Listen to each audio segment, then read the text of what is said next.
और आला किस्म के इल्म के हुसूल का जरिया दिल है, जिसे इल्म लदुन्नी कहते हैं।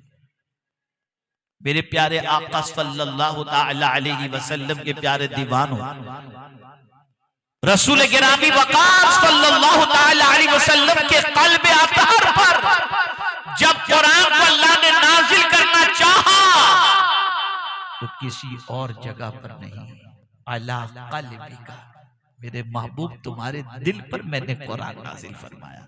ये है दिल, ये सोर्स ऑफ एजुकेशन है, कल्ब एजुकेशन का सोर्स है। मेरे प्यारे आका सल्लल्लाहु ताला अलैहि वसल्लम के प्यारे दीवानों, अब आइए मैं तरतीब के एतबार से थोड़ा सा समझाऊं। यहां पर रब ने क्या फरमाया?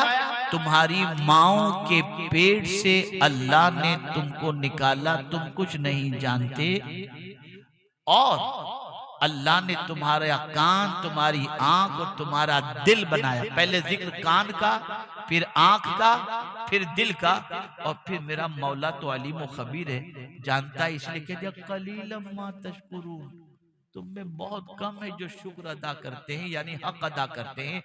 फिर जब बात सवाल की आई कि कयामत के दिन किन किन चीजों का सवाल होगा, तो खुदा की कसम कुर्बान जाइए कुरान मुकद्दस की अजमत पर कि आता है इन्ना समा वल बसर वल फुआदा कुल्लु उलाइका काना अन्हु मसऊला, कि बेशक कान, आंख और दिल, इनसे सवाल पूछा जाएगा। क्या सुना तूने, क्या देखा तूने, क्या तेरे दिल में मोहब्बत किसकी, तेरे दिल में तूने किसकी मोहब्बत पैदा की, ये सारी चीजों का सवाल कल बरोज़े क़यामत अल्लाह अज़्ज़ व जल्ल इरशाद फरमाएगा। मेरे प्यारे आका सल्लल्लाहु अलैहि वसल्लम के प्यारे दीवानों, कान जैसी नेमत कोई नहीं दे सकता, कान अल्लाह ने अता फरमाए। वो पूछेगा, और अभी रिसर्च, लेटेस्ट रिसर्च में आपको बताऊं, आपके पूरे वजूद के अंदर जिस जगह भी दर्द हो, अगर कोई रिसर्च इस फील्ड का किया हुआ जो आंख, जो कान का स्पेशलिस्ट है, अगर आप देखें तो उसे पूरे एक कान के अंदर ही जो है ना, दोनों कान के अंदर उसे ऐसे ऐसे स्पॉट उधर मौजूद हैं कि वो वहां उंगली दबाएगा, आपका दर्द फौरन निकल जाएगा। पूरे जिस्म की नसों का कनेक्शन कान से रखा है, बल्कि रीढ़ की हड्डी जो है इसका भी ताल्लुक कान से है। यानी वहां आपकी कमर झुकेगी कब, किस तरीके से सिचुएशन होगी, इन चीजों का ताल्लुक कान से। कान बहुत अहम चीज है, और कुर्बान जाइए हर एक चीज को नहीं सुन सकता, जैसा मकाम वैसी समाअत। मेरे प्यारे आका सल्लल्लाहु अलैहि वसल्लम के प्यारे दीवानों, हुजूर सल्लल्लाहु अलैहि वसल्लम की समाअत का आलम क्या है? तो खुद इरशाद फरमाते मेरे आका सल्लल्लाहु अलैहि वसल्लम, मैं अपनी माँ के शिकम में था, और शिकम में मादर में रहते हुए लोहे महफूज पर चलते हुए कलम की आवाज को सुना करता था।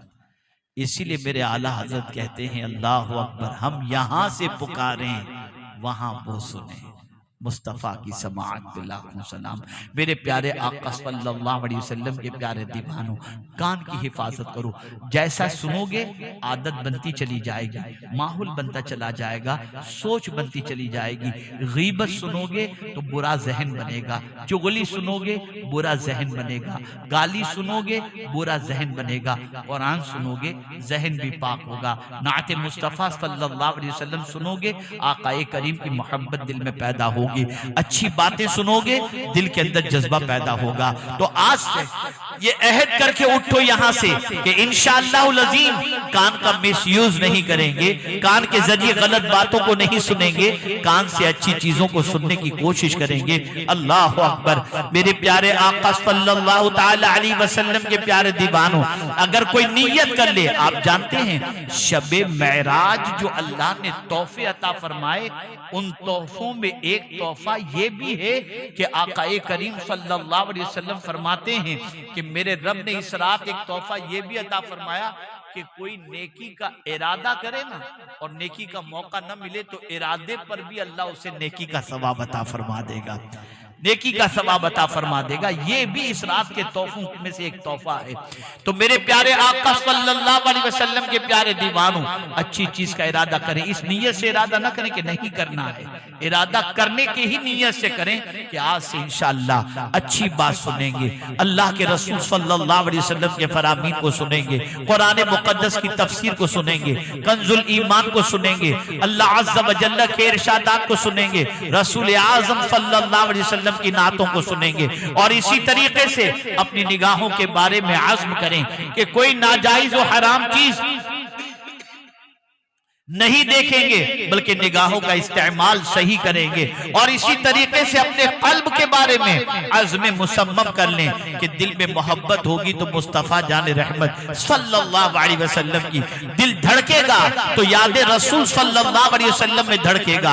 आला हज़रत अज़ीमुल बरकत इमाम इश्क़ मोहब्बत इसीलिए तो कहते हैं अपने दिल के बारे में हमें ऐ रज़ा तेरे दिल का पता चला बमुश्किल दरे रोज़ के मुकाबिल। हमें नजर तो आया ये न पूछ कैसा पाया, तुझे हम्द है खुदाया, तुझे हम्द है खुदाया। अल्लाह अकबर। उस्ताद ज़मन कहते हैं दिल दर्द से बिस्मिल की तरह लौट रहा हो, सीने पे तसल्ली को तेरा हाथ धरा हो। आप याद रखो जो दिल मुस्तफ़ा जाने रहमत सल्लल्लाहु अलैहि वसल्लम की मोहब्बत से लबरेज हो, उस दिल की कीमत बढ़ जाया करती है, उस दिल का मकाम बढ़ जाया करता है, उस दिल की अजमतें बढ़ जाया करती हैं। और ये दिल इतना कीमती होता है कि ऐसे दिल वाला जब पुलसिरात पर कदम रखेगा तो जहन्नम के दहकते हुए शोले कहेंगे ऐ आशिक़े रसूल तेजी से गुजर जा, तेरे सीने में जो मोहब्बत रसूल की आग जल रही है कहीं उससे मैं न बुझ जाऊं। अगर दिल सरकार की मोहब्बत से लबरेज हो गया तो जहन्नम की आग को भी बुझाने की ये ताकत रखती है, ये ताकत रखता है। अल्लाह अकबर। इसी को मेरे इमाम ने कहा ऐ इश्क तेरे सदके जलने से छूटे सस्ते, जो आग बुझा देगी वो आग लगाई है। ऐ दस्तारे फजीलत के जलसे में आने वालों, दारुल उलूम मंदर हक के चाहने वालों, याद रखो आज के इस अज़ीम शान जश्न के अंदर चूंकि ये तालीम से मुताल्लिक और ये इल्म के जेवर से आरास्ता होने वाले उन तलबा के एजाज के अंदर ये जलसा मुनक़िद किया गया है। बज़ाहिर आपको लगता होगा ये बेचारे इस तरीके से इन्होंने जिंदगी गुजारी, लेकिन आप नहीं जानते आलिम का मकाम क्या है, आप नहीं जानते हाफिज का मकाम क्या है, आप नहीं जानते तालिबे इल्म का मकाम क्या है। मेरे प्यारे आका सल्लल्लाहु अलैहि वसल्लम के प्यारे दीवानों, कल बरोज़े क़यामत जन्नतियों को जन्नत में जाने का हुक्म होगा, लेकिन उलमा को जन्नत के दरवाजे पर रोक दिया जाएगा। वो सोचेंगे कि हमें जन्नत में क्यों नहीं जाने दिया जा रहा। बिस्यार वक्त के गुजर जाने के बाद अल्लाह की बारगाह में अर्ज़ करेंगे मौला सब जन्नत में जा रहे हैं, हमें रोक दिया गया। रब इरशाद फरमाएगा ये देखो जहन्नमियों की कतार है दुनिया में, ये जहन्नमी जो नजर आ रहे हैं इनमें से अगर दुनिया में किसी ने तुमको पानी पिलाया हो, तुम्हें वुजू के लिए पानी दिया हो, तुम्हारे साथ कोई अच्छा सलूक किया हो, तो आज तुम तन्हा जन्नत में नहीं जाओगे, इनका हाथ पकड़ो और अपने साथ लेकर के जन्नत में सुभान अल्लाह। ये आलिम का मकाम है। ऐ रसूल आज़म सल्लल्लाहु अलैहि वसल्लम के दीवानों, उलमा का मकाम बहुत अरफ़ व आला है। आज जो बच्चे इल्म के जेवर से आरास्ता होकर नाइब रसूल का ताज अपने सर पर सजाएंगे, उन बच्चों की जिम्मेदारी कम नहीं है, बहुत बड़ी जिम्मेदारी है, बहुत बड़ा मकाम मिला है, बहुत बड़ा ओहदा मिला है। बस एक बात अर्ज करके मैं अपनी गुफ्तगू को खत्म करता हूँ। हम कहते हैं आलिम हम जो है सरकार की हदीस की रोशनी में कहते हैं उलमा नाइब रसूल हैं, अल उलमा वरसतुल अंबिया। हम ये कह करके जो है रसूल आज़म सल्लल्लाहु ताला अलैहि वसल्लम के नाइब होने के हवाले से अपना मकाम और मर्तबा हम पेश करने की कोशिश करते हैं, लेकिन बस आज इन फारिग होने वाले तलबा को मैं इतना ही कहूँगा, ऐ बच्चों, इल्म के जेवर से आरास्ते होने वालों, अपनी जिंदगी को ऐसी बना लो। साहबा जब परेशान होते हुजूर के पास आ जाते, उनकी परेशानियां दूर हो जाया करती। नाइब रसूल हो, इंसान की किसी किसी भी किस्म की परेशानी हो तो तुम्हारी मोहब्बत से, तुम्हारे इल्म से, तुम्हारी तसल्ली से, तुम्हारे हुस्न अखलाक से, तुम्हारे किरदार से उसकी परेशानी दूर हो जाए।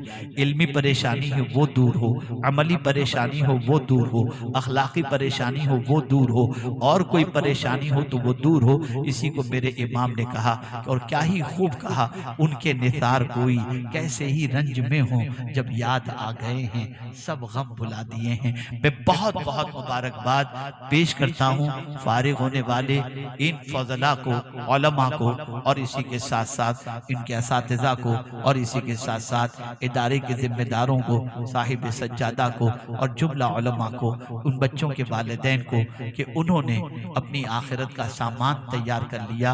अब बस ये है कि ये लोग भरपूर मेहनत करें और आप लोग इदारे का भरपूर ताउन करें, ताकि यहाँ से उलमा हुफ़ाज़ कुरान निकल कर आपके सिलसिले, आपकी दीनी प्यास को बुझा सकें और आपकी रहनुमाई कर सकें। बस एक बात इन बच्चों से मैं कहूँगा, और आप भी चाहें तो अपने आप को संवार कर इस राह के अंदर ला सकते हैं। वो बात ये है, मैं परसों बेंगलोर में था, प्रोग्राम के बाद चंद नौजवान, सुलझे हुए नौजवान मेरे पास आए, हजरत में कुछ नसीहत कीजिए। मैंने कहा बेटा इस वक्त एक ही नसीहत कर रहा हूँ जो आज के दौर की बहुत बड़ी जरूरत है। अगर किसी बाप का बेटा गुम हो जाए या भटक जाए या रास्ता भूल जाए, और उस भटके हुए, गुमे हुए, रास्ता भूले हुए बच्चे को कोई शख्स पकड़ के उसके माँ बाप तक पहुंचा दे, तो बाप कितना खुश होगा, माँ कितनी खुश होगी कि मुझे मेरा गुमा हुआ बच्चा मिल गया। आज जिम्मेदारी ये है, उम्मते मुस्लिमा रास्ता भूल चुकी है, उनको पकड़ के दीन के रास्ते पर लाकर खुदा से भी करीब करो, हुजूर से भी करीब करो। माँ खुश हो जाए तो दुआ देती है, हुजूर खुश हो जाएंगे तो दुनिया और आखिरत की सारी नेमतें नसीब हो जाएंगी। हर नौजवान बेदार हो जाए, खुद भी नेकी के रास्ते पर चले, दूसरों को भी लाने की कोशिश करे, उतनी ही बात करे जितना उसके पास इल्म है, उससे ज्यादा नहीं। और उसके बाकी की चीजों के लिए हमारे पास उलमा हैं जो मनसबे दर्स व तदरीस पर फाइज होकर इल्म के सेवर से सबको आरास्ता करते। अल्लाह करे हम सब अपनी जिंदगी को कानून इलाही और कानून रसूल सल्लल्लाहु अलैहि वसल्लम के सांचे में डालकर अपनी जिंदगी को भी संवार सकें और अपनी आखिरत को भी संवार सकें। अल्लाह रब्बुल इज्जत जल्ल जलालहू सबसे पहले मुझे अमल की तौफीक अता फरमाए, साथ में आप सबको अमल की तौफीक अता फरमाए। व मा अलैना इल्लल बलागुल मुबीन। अस्सलामु अलैकुम व रहमतुल्लाहि व बरकातहू।